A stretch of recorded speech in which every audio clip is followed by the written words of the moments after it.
Greetings and salutations everybody, good morning and a warm welcome to rather cold Eastbourne.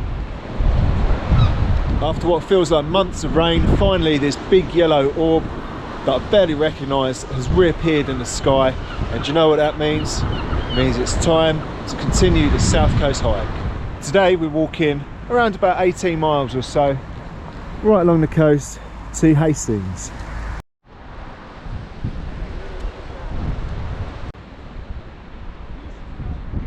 So it's November now, and even out of season, Eastbourne is quite popular with a certain demographic. As you can see, they're all eating their breakfast there. All these handsome Victorian buildings, popular all throughout the year. And here we have a redoubt tower. This is built to defend against Napoleonic forces. We have these structures here, these wooden parts here, where my shadow is, hello. And these were put here purposely to look like a shipwreck, or to conjure up images of a shipwreck. And here we have a sobering message: the devil comes for us all.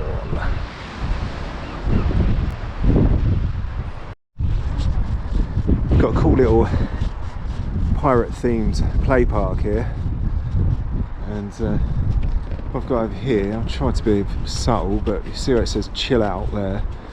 I've got a homeless person doing just that in a bivvy. In fact, it's just a sleeping bag on the floor. Poor fella. Must have been absolutely freezing last night.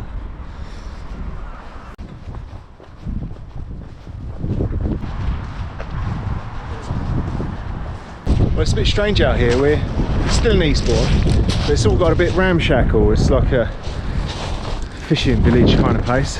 What we do have is a beautiful view back to Eastbourne there, the pier and the South Downs beachy head. I do wonder what goes through some architects' minds when they're designing places. I mean, this is a wastewater treatment work, so I'm not expecting avant-garde, but it's just odd, isn't it? Is it brutalist, or I don't know what you'd call this. Just an odd building.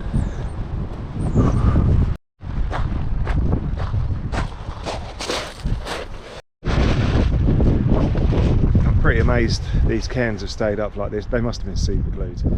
There's no way they're standing up in the wind on the seafront like that.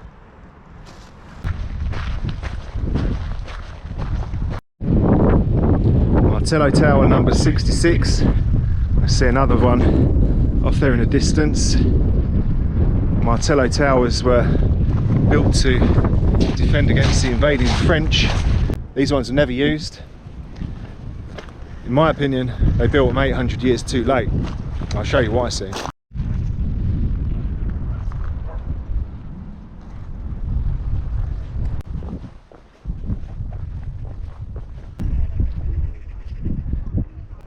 Check that out, guys. We've got some seals there basking in the sun. Oh, that one's giving us a wave, look.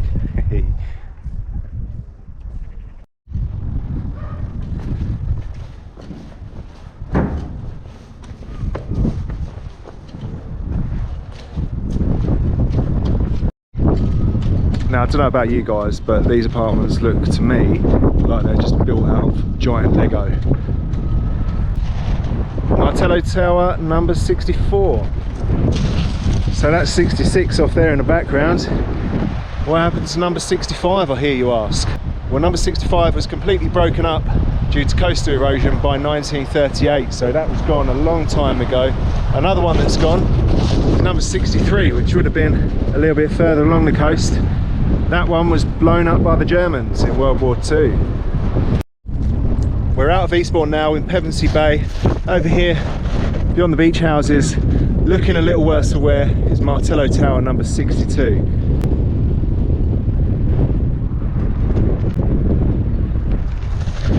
Now, the reason I was talking about Martello Towers being built 800 years too late is because here in Pevensey Bay is the exact location where William the Conqueror landed in 1066 to carry out the Norman conquest of England. This is the last time that England was successfully invaded, and every school child in England knows about 1066, the Battle of Hastings, and the arrow in Harold's eye.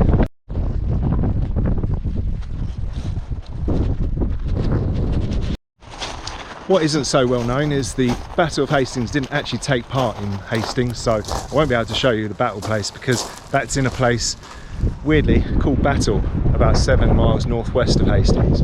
Martello Tower number 61.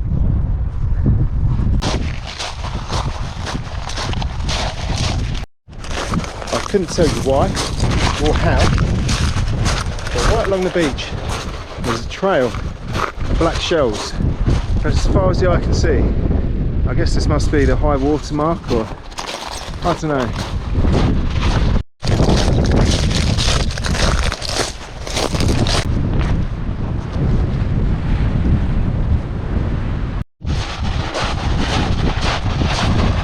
Martello Tower number 55.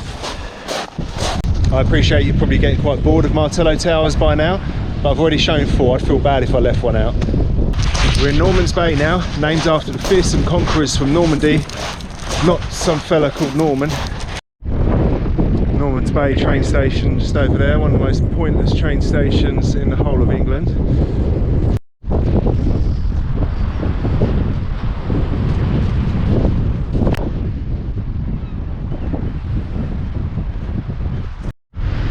Posh houses of Cooden Beach.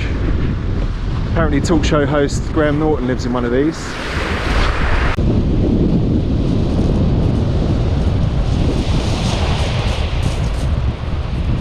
Really?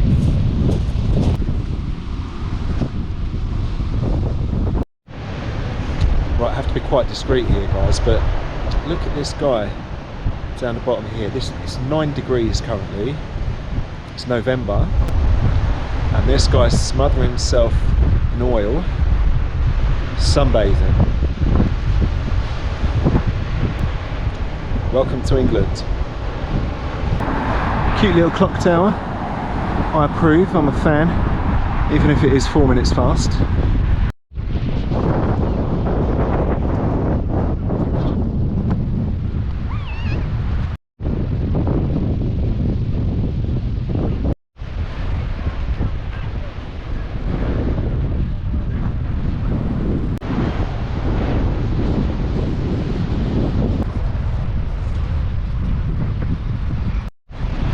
I'm pretty sure normally all these pebbles wouldn't be up here on the shore.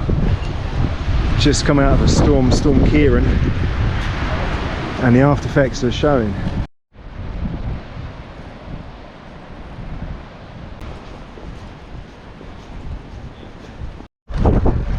Now leaving Bexhill. Goodbye Bexhill. Next up Boulder Hythe, then St Leonard's.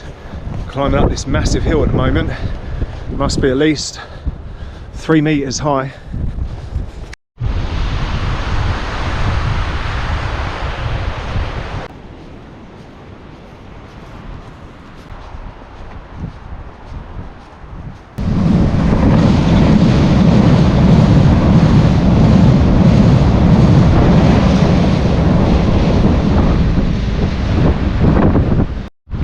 Just arrived in St Leonard's. It looks a little bit run down here. We're open. Roasts for $6.95 in the Dugout Cafe. Can't sound that tempted.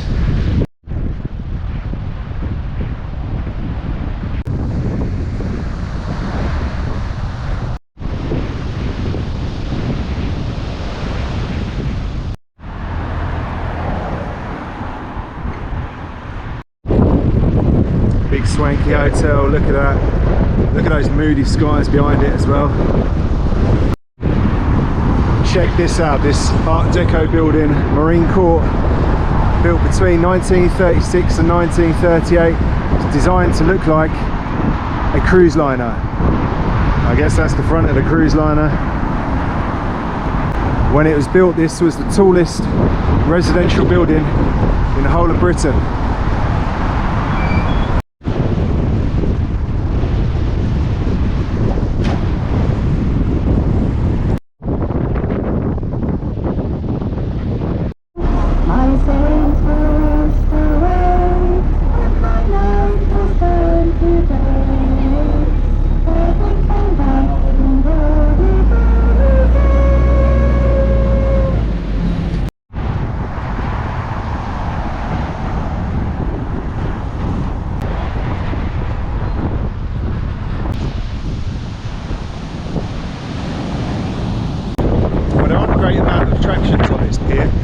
it does have a lot of history.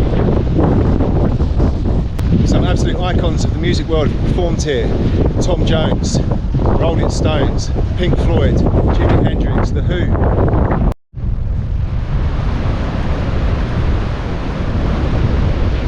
It was closed in 2008 due to storm damage and fire damage. The pier was just too expensive to maintain. The local residents got together and got it back up and running. Can you imagine this place now for a rock concert? That'd be absolutely epic. As if the wooden floor could withstand that many people.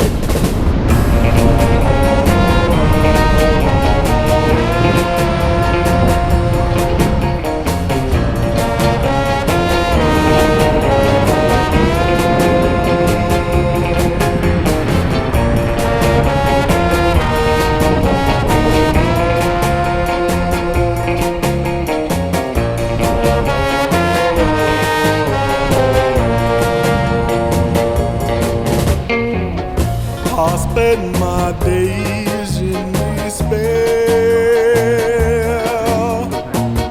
for in my mind you're still there.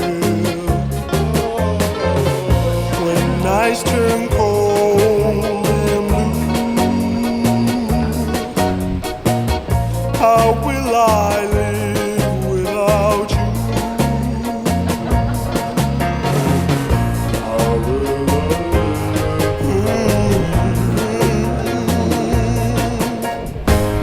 I count the days since you've been gone. Wasn't you there, baby? Somehow, some way, life goes on. I can't believe it. I took the good with the bad. You're still the best I ever had.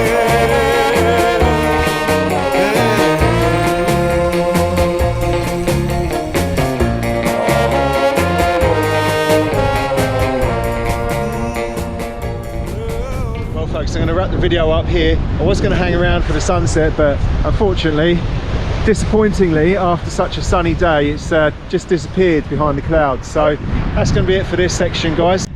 Beautiful view over Hastings and the old town there, up here on West Hill. This is where we'll be heading next time, along this coastline here, only over the cliffs. Next time will be the last segment over to Rye. Getting emotional here. Thanks for joining me on this one, guys. I'll see you next time. Cheers. I count the days since you've been